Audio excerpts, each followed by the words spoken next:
Bitter criticism, reading something from CGTN, right till the end. CGTN, happiness guaranteed.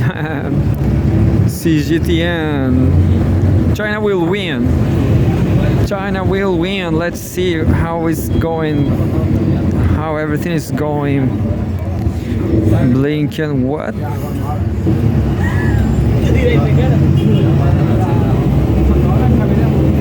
Let's read something about Israel. I don't like this subject. I guess Zionism, I guess Israel is backed by capitalism and always will.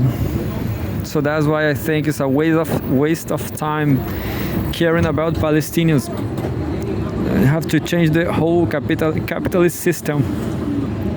But here we go. August 20, 2024, Blinken says Israel's Netanyahu supports new bridging proposal for Gaza truce. You have a photograph. U.S. Secretary of State Antony Blinken speaks during a press conference in Tel Aviv, Israel, August 19, yesterday. Israel has accepted a new proposal for a ceasefire in Gaza and the release of hostages, U.S. Secretary of State Antony Blinken said on Monday after a meeting with Israeli Prime Minister Benjamin Netanyahu. We are not seeing this, but there's a lot of Pokemon kids on the square. A lot of Pokemons.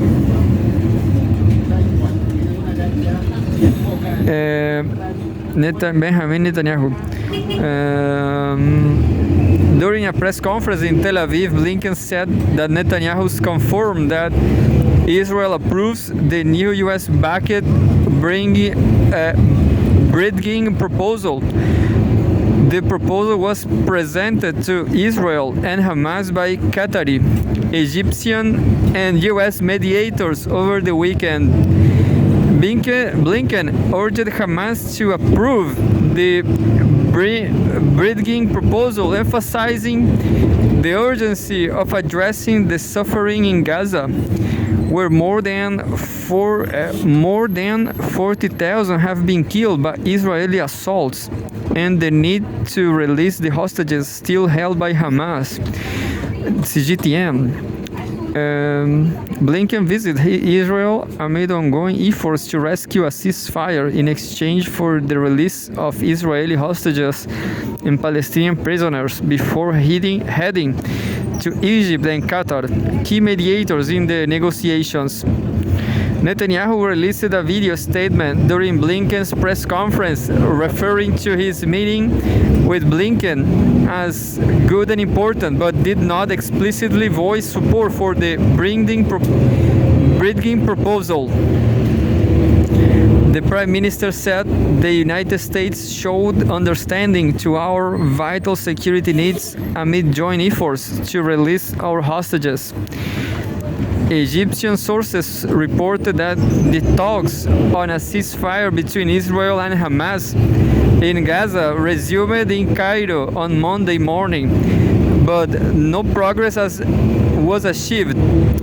During the talks, Israel demanded to maintain control over the border region between Egypt and Gaza, while Hamas insisted on a complete withdrawal of Israeli forces from Gaza and a permanent ceasefire. Hamas had previously dismissed the bridging proposal, claiming it was too aligned with Israel's demands, particularly concerning Israel's insistence on maintaining military forces within the Palestinian enclave, and accused Israel of introducing new demands. We have a photograph from war. Civil defense teams and firefighters tried to extinguish a fire that broke out as a result of an Israeli army attack at the Nuseirat refugee refugee camp.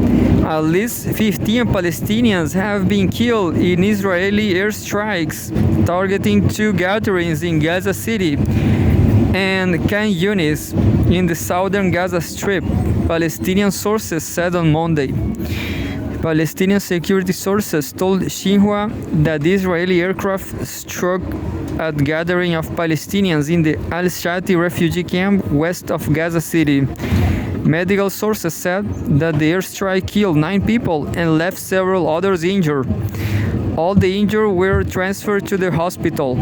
In addition, 6 people were killed in an Israeli strike on a gathering of Palestinians near an internet distribution point west of Khan Yunis, according to medical sources. Oh, son of a bitches, killed while using internet. Terrible, terrible. Meanwhile, the United Nations Relief and Works Agency for Palestine Refugees in the Near East, UNRWA, reported on Monday that at least 289 relief workers, including 207 UNRWA staff members, have been killed in the Gaza Strip, along with 885 health workers. Many of the deceased lost their lives while providing humanitarian assistance or medical care to the injured and sick. UNRWA Commissioner General Philippe Lazzarini wrote on social media platform X. He also said that over 160 journalists and media workers have been killed while covering the humanitarian impact on the conflict and ongoing violations of international humanitarian law. Also on Monday, Egypt reiterated its demand for a complete Israeli withdrawal from the Rafah crossing and the Philadelphia corridor along the Gaza-Egypt borders. Egypt's Al-Qahira News TV channel reported, citing a high-ranking security source. Egypt renewed the request, while denying media reports saying that Egypt had agreed to allow Israel to maintain its forces in the Philadelphia corridor, according to the report. Palestinians search on the rubble for bodies at the site of an Israeli raid in Zawida, central Gaza Strip, August 17, 2024. The Palestinian Authority has informed Israel of President Mahmoud Abbas' decision to visit the Gaza Strip with members of the Palestinian leadership, a Palestinian source said on Monday. The source, who prefer anonymity, told Xinhua that Hussein al-Sheikh, Secretary General of the Executive Committee of the Palestine Liberation Organization, had sent a message to Israel and international parties regarding Abbas' decision. Quote, President Mahmoud Abbas of the State of Palestine will visit the Gaza Strip with several Palestinian leadership members. The visit aims to assert Palestinian sovereignty over Gaza, the West Bank, and East Jerusalem, observe the dire conditions, and call for an immediate end of the war and the complete withdrawal of Israeli forces from Gaza. The message read. The source added that the Palestinian side has also informed the U.S. administration of Abbas' visit and his accompanying delegation, requesting its support and participation if possible. The Palestinian Authority will reach out to the UN Secretary General, the European Union, and members of the UN Security Council to inform them of this step, said the source. On Thursday, Abbas announced his intention to visit the Gaza Strip and invited world leaders to join him and ensure his safe arrival, with input from Xinhua News. So yeah, the Palestinians should come here, forget about Israel, come to Chile. There's a lot of Palestinian people here. There's a huge Palestinian community. There's a Palestinian soccer team, Palestinian huge soccer team. Forget about Israel, I don't like this country. But it's nice, you will forget about everything. You will start a new life